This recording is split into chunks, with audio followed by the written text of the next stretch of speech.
అబ్బో ఇక్కడ కేజీ చీరలు కొంటే అర కేజీ చీరలు ఫ్రీ అంట. మంగళ్య షాపింగ్ మాల్, కేజీల్లో సేల్, టన్నుల్లో ఆనందం.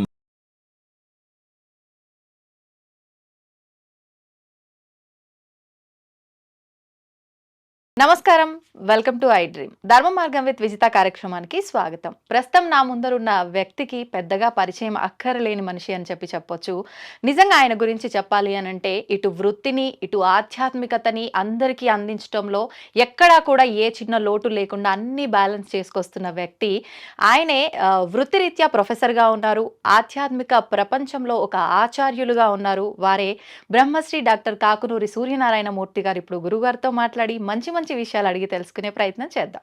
నమస్కారం గురుగారు. నమస్కారం అమ్మాయి. గురుగారు, తొలి ఏకాదశి మన సనాతన ధర్మంలో ఏకాదశికి చాలా గొప్ప ప్రాధాన్యత ఉందని చెప్తూ ఉంటారు పెద్దవాళ్ళు. నిజంగా ఏంటి ఆ ప్రాధాన్యత? ప్రత్యేకించి ఇప్పుడు మనకు తొలి ఏకాదశి రాబోతోంది, దాని విశిష్టత గురించి కూడా వివరించండి.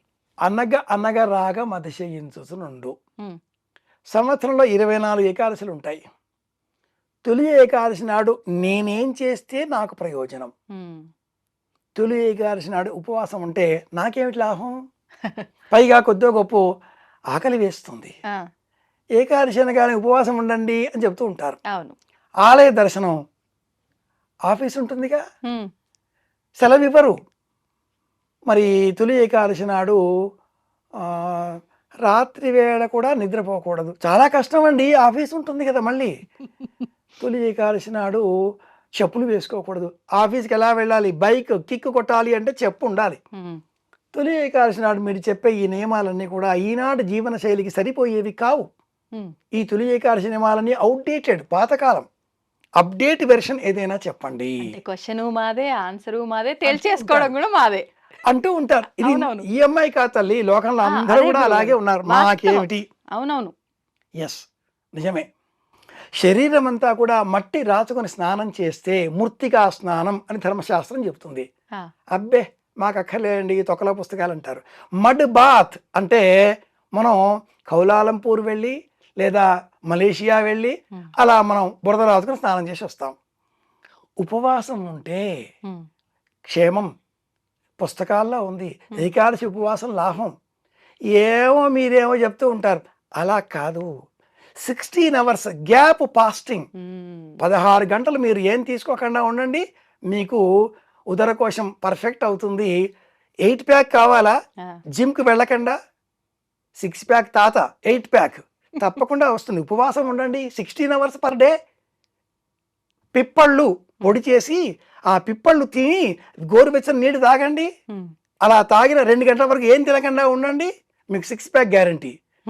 ఇలాగ చెబుతూ ఉంటే మహా ఇష్టంగా వింటారు. ఇవన్నీ ఈ తొలి ఏకాదశిలో ఉన్నాయి. పాతకాలం వాళ్ళు కాస్త పాత కబుర్లుగానే చెప్పారు. ఆరోగ్యం కాపాడుకోవాలి, ఆహారం తక్కువగా తీసుకోవాలి. మనిషికి రోగం కలిగించే అవయవం ఈ దేహంలో ఒకే ఒక్కటి. సకల రోగాలు ఆ అవయవం కారణంగానే వస్తున్నాయి. అదేంటి?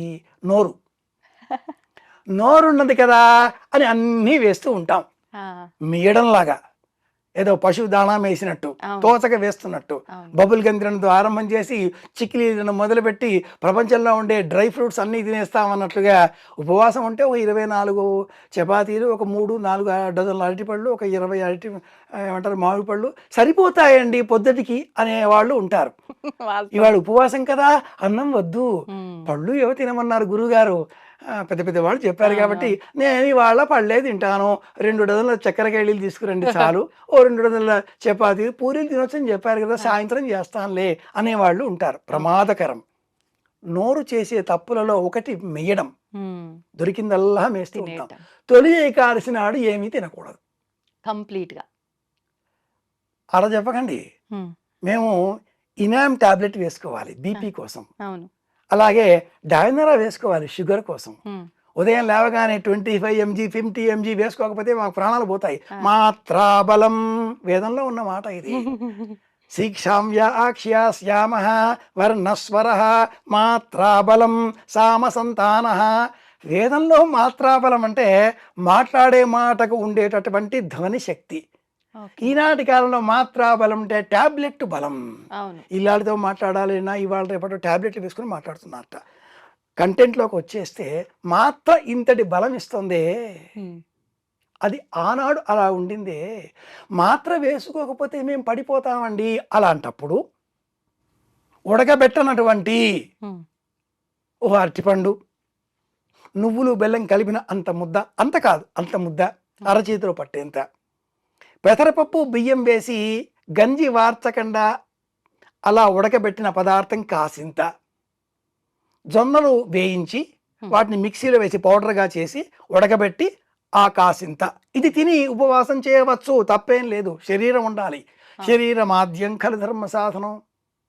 తొలి ఏకాదశి నాడు పూర్వకాలంలో వాళ్ళు యజ్ఞం చేసేవాళ్ళు. శాకమేధము అనే ఓ యజ్ఞం చేసేవాళ్ళు. ఉమ్.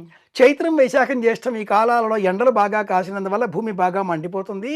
అలా మండినందువల్ల హఠాత్తుగా వర్షం కురిస్తే పెరిగేటటువంటి ఆకుకూరలు, చెట్లు, చేవలు ప్రమాదకరం, విషతుల్యం కనుక మనం తినొద్దు. చాతుర్మాస్య వ్రత దీక్షలన్న పేరిట ఉపవాస వ్రతాలు ప్రారంభం చేస్తూ పీఠాధిపతులంతా కూడా ఒకచోట కూర్చొని ప్రవచనాలు చేస్తే మనం అంతా పోయి వినాలి. ఒక పూట అంత ఎంతో కొంత తినాలి, ఉపవాసాలు చెయ్యాలి. ఆషాఢ మాసం అమ్మాయిని అత్తవారిని పంపించేసేయాలి. తొలి ఏకాదశి దేనికి లేకపోయినా ఈ ఏకాదశి ఉపవాసం పాటించాలి. గుడికి శరీరమే గుడి. దొబ్బుకుంటూ తోసుకుంటూ ఆ దేవాలయాల వద్దకు వెళ్ళి భక్తులను తిడుతూ టికెట్లు కొనుక్కుంటూ ఫోన్లు చేయిస్తూ ఎందుకు దేవుణ్ణి భయపెడతారు? దేవుణ్ణి భయపెట్టే పని చేయకండి. మీ ఇంట్లో దేవుడు లేడా? శరీరంలో ఈ ఆలోచన చెయ్యండి. గుళ్ళకి వెళ్ళి దేవుణ్ణి భయపెట్టే పని చేయకండి. శక్తి ఉంటే, అవకాశం ఉంటే ఎవరూ లేనటువంటి గుడికి వెళ్ళవచ్చు, అరుదుగా ఉండే చోటకి వెళ్ళవచ్చు. అక్కడ డివైన్ ఒక రకమైనటువంటి ఆధ్యాత్మిక వాతావరణం, నేచర్ ఉంటుంది కాబట్టి పొల్యూషన్ ఉండేటటువంటి ఆలయాల దగ్గరికి వెళ్ళకండి. తోటి భక్తులను హింసించకండి. ఉపవాసం ఇలా చేయండి. తొలి ఏకాదశి నాడు స్వామి నిద్రిస్తాడు. దేవుడు నిద్రించడం ఏంటి అని పక్క వాళ్ళు మనం వెక్కిరిస్తూ ఉంటారు. మెటబాలిజం, శరీరంలో ఉండేటటువంటి జీర్ణ మండల వ్యవస్థ, శరీరానికి సంబంధించిన సమతౌల్యత పాటించేటటువంటి వ్యవస్థ అది తగ్గుముఖం పడుతుంది, యాక్టివ్గా ఉండదు. ఎందుకని? అగస్త్యార్ఘ్యం కారణంగా అగస్త్య దర్శనం కావడంతో పగటి కాలం తక్కువ, రాత్రి కాలం ఎక్కువ అవుతుంది. దక్షిణాయన పుణ్యకాలం. అవును. పగటి కాలం తగ్గిపోవడంతో జీర్ణం కాదు ఇంకా. అవును. అందుకని సూర్యోదయం కంటే ముందే లేవండి, 3 గంటలకే లేచి కూర్చోండి, 8ంటికే పడుకోండి. మన వాళ్ళు పిచ్చాళ్ళే పెట్టల. ఋతుకాల ధర్మాలకు అనుకూలంగా మన పండుగలు ఉంటాయి. అలా స్వామి నిద్రిస్తాడు అంటే అర్థం మన శరీరంలో ఉండేటటువంటి చైతన్య శక్తి తగ్గుతుంది, యాక్టివ్గా ఉండం. ఆషాఢం, శ్రావణం, భాద్రపదం, ఆశ్వీజం, కార్తీకం ఈ 5 నెలలు స్లో అయిపోతుంది మన బాడీ. అందుకే ఈ 5 నెలలలో ఎన్ని పండుగలో. ఆషాఢం ఈ రకంగా ఉపవాసాలు, జాతరలో, శ్రావణం సరే, భాద్రపదం గణపతి, ఆశ్వీజం దసరా, కార్తీక దీపాలు, ఉపవాసాలు అందుకే పెట్టారు. ఇది తొలి ఏకాదశి ఆరంభం, ఇనిషియేషన్ అంటాం, ప్రారంభం. ఆకుకూరలు మానేయండి, శ్రావణంలో పాలు తీసుకోకండి, భాద్రపదలో పెరుగు మానేయండి, అలాగే ఆశ్వీజ కార్తీకాలలో పప్పు ధాన్యాలు తినకండి, జీర్ణం కాదు. మరి వేరేవి తినండి. మజ్జిగ, పెరుగు వద్దండి, మజ్జిగ తీసుకోండి. ఇలాంటి నియమాలతో ఉన్నవే మన పండుగలన్నీ. ఇది మర్చిపోయి మనం షార్ట్ కట్ మెథడ్ కావాలి కదా అంటూ సూక్ష్మంగా ఆలోచిస్తే భయపెట్టవద్దు. ఈనాటి కాలంలో అనేకులు ఈ మాధ్యమం ద్వారా మాట్లాడేటటువంటి బహురూప టీవీ వేష పండితులు భయపెడుతున్నారు. జనాలని భయపెట్టవద్దు, జ్ఞానం ఇచ్చే ప్రయత్నం చేయండి, వైజ్ఞానికంగా ఆలోచించండి. స్వామి నిద్రపోడు, చైతన్యం తగ్గుతుంది. ఒక్కసారి మళ్ళీ పగటి కాలం పెరగగానే కార్తీక మాసం తరువాత మారిశరం, పుష్యం, మాఘం ఇక మళ్ళీ మన శరీరం యాక్టివేషన్ తీసుకుంటుంది.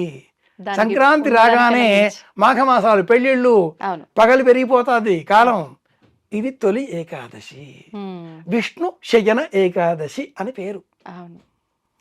నాకేమిటి, భార్యాభర్తల మధ్య అన్యోన్యత పెరగాలి అనే ఆలోచన కలవారు ఈ అశూన్య శయన వ్రతం అనే పేరిట తొలి ఏకాదశి నుంచి వచ్చేటటువంటి ప్రతి నెలలో కూడా విధియ తిథి నాడు గసగసాలు, కొబ్బరికోరు, బెల్లం, పంచదార వీటితో ఉండలు చేసి విష్ణువుకు నివేదనగా సమర్పించి భార్యాభర్తలు స్వీకరించాలి. పెళ్ళైన వాళ్ళు తీసుకోవాలి ప్రసాదం. పెళ్ళైన వాళ్ళకే పరిమితమైన దైవ ప్రసాదం ఇది. వాళ్ళిద్దరి మధ్య అన్యోన్యత. అలాగే ఏకాదశి అనగానే ఇతర 23 ఏకాదశులలో ఉన్నట్లుగా శరీరాన్ని శుష్కింపజేసి దుఃఖపెట్టి కృషింపజేసి స్వామి నీవే దయా అంటూ ఏడవకుండా శక్తి ఉంటే ఉండండి. ఈ శక్తి కూర్చునే నిమిత్తమే ఈ నెలకు ముందే నిర్జల ఏకాదశి అనే పేరిట జ్యేష్ఠ మాసంలో ఒక పర్వం ఏర్పాటు చేశారు. నీళ్లు కూడా తాకుండా ఉండే ప్రయత్నం, ట్రయల్స్, ఇవన్నీ రిహార్సల్స్. ముందుగా ప్రిపేర్ అన్ని రిహార్సల్స్ అయితే తొలి ఏకాదశికి మనం రెడీ అయిపోతాం, టేక్ తీసుకోండి అనడానికి. అందుకోసమే ఈ ఏకాదశి నాడు శక్తి ఉంటే ఉపవాసం, శక్తి ఉంటే జాగరణ, శక్తి ఉంటే ఆలయం, శక్తి ఉన్నంత మేరకే దానం. అప్పు చేసి కాదు, మన దగ్గర ఎంత ఉందో అందులో 10%. అసలు ఏం దానం ఇవ్వాలి గురువు? ఇతరులకు ఇచ్చే ప్రయత్నం చేయాలి. ఏమి ఇవ్వాలి? మన వద్ద ఏవి ఉంటే అవి, ఎదుటి వారికి ఏవి అవసరమో అవి. ఈ ఆషాఢ మాసంలో అందరికీ అవసరం అయ్యేవి పడుకునే నిమిత్తం వినియోగించేటటువంటి చాపలు, దిండు, కప్పుకునే రజ్జాయిలు, రగ్గులు, ధావళి, కంబళి. పూర్వకాలం ఈ ఆషాఢ మాసం తొలి ఏకాదశి నాడు ధావళి, తెల్లని వస్త్రం, ఇది దానంగా ఇవ్వాలి. అలాగే బియ్యం మనం తినకూడదు కదా, ఈ నియమం కాకుండా తినడమే అరుదుగా ఉండే, ఎక్కడ దొరుకుతుందా అనేటటువంటి అర్థులు ఉంటారు, వాళ్ళకి ఇచ్చేయండి. పళ్ళు దానం ఇవ్వండి. ఏమేం దానం ఇవ్వాలి? కంబళి, ధావళి, బియ్యం లేదా ఇతర భోజన చిరుధాన్యాలు. అన్నిటికంటే కూడా ముఖ్యం పళ్ళు. అందులోనూ దానిమ్మ పండు కాకుండా, అలాగే పైనాపిల్ కాకుండా దేశీయమైన పండ్లు దానంగా ఇవ్వండి. ఎందుకని గురువు? పైనాపిల్ దేశీయం కాదు, ఈ దేశం పండు కాదు కాబట్టి ఇవ్వకూడదు. దానిమ్మ పండులో వేలాది గింజలు ఉంటాయి. ఒక గింజ ఓ ప్రాణానికి ప్రతీక. పూర్వకాలంలో దానం ఇవ్వాలి, అరటి పండు ఇవ్వాలి అనేవారు. అరటి పండులో గింజ లేదుగా, మోక్షం. కాబట్టి అరటి పండే వాయనం, అరటి పండే దానం, ఇంకా ఏ పండు ఇవ్వకూడదు. జామ పండు ఇచ్చేవారు కాదు, దేశీయం కాబట్టి ఇస్తున్నారు. బత్తాయి కూడా ఇస్తారు, బత్తాయి కూడా గింజలు ఉంటాయి కాబట్టి ఇస్తున్నారు. కానీ అరటి పండు ఒక్కటే దానం ఇవ్వాలి. మిగతావి ఆహారం లేదు వారికి అని ఇస్తున్నామని ఇవ్వాల్సిందే కానీ సంకల్పపూర్వకంగా వాయనంలో ఇవ్వకూడదు. పూర్వకాలం వాళ్ళు ఇచ్చేవాళ్ళు కారు. తొలి ఏకాదశి నాడు తెలుసుకున్నాం కనుక ఆచరణలో ఉంచే ప్రయత్నం చేద్దాం. కార్యాలయం ఉంది, తప్పనిసరిగా వెళదాం. కార్యాలయం పని దైవం కంటే ఎక్కువ, ఆలయం కంటే కార్యాలయమే పెద్ద. ఇది కూడా ఆలయమే కదా. పుస్తకాలంటే గ్రంథాలయం, పని చేసే చోటు కాబట్టి కార్యాలయం. దేవుడు ఉంటాడు కాబట్టి దేవాలయం, వైద్యుడు ఉంటాడు కాబట్టి వైద్యాలయం, ఇలా ఎన్నో చెప్పొచ్చు. కాబట్టి ఆధ్యాత్మికులం అయిన మనమంతా ప్రత్యేకంగా కార్యాలయం వెళదాం. పని ఎగ్గొట్టకుండా పని దైవంగా మన పని మనం చేసుకుందాం. మరి ఆహారమో వాయుపురాణాన్ని అనుసరించి పెసరపప్పు బియ్యం కలిపిన అన్నం అది తినొచ్చు, దోషం లేదు. అంటే ఏ సమయంలో తినొచ్చు గురుగారు? మధ్యాహ్నం ఒక సమయం, 6 నుంచి 9 ఉదయం తినమని చెప్పారు శాస్త్రంలో. అలాగే సాయంత్రం 6 నుంచి 8 మధ్యలో ఈ సమయాలు తీసుకోవచ్చు అని చెప్తారు. నక్తం హవిష్యాన్న మనోదనం వా, ఈ శ్లోకాలు చాలా వస్తాయి వాయుపురాణంలో. మనం మాత్రం శాస్త్రాన్ని తెలుసుకొని మన జీవిత అవసరాలకు అనుకూలంగా మార్చుకొని కొద్దిగానైనా అనుసరించే ప్రయత్నం చేద్దాం. అసలు మానేవేయడం కంటే తెలుసుకొని కొద్దిగానైనా ఆచరించడం పుణ్యప్రదం కదా. ఇలా చేద్దాం.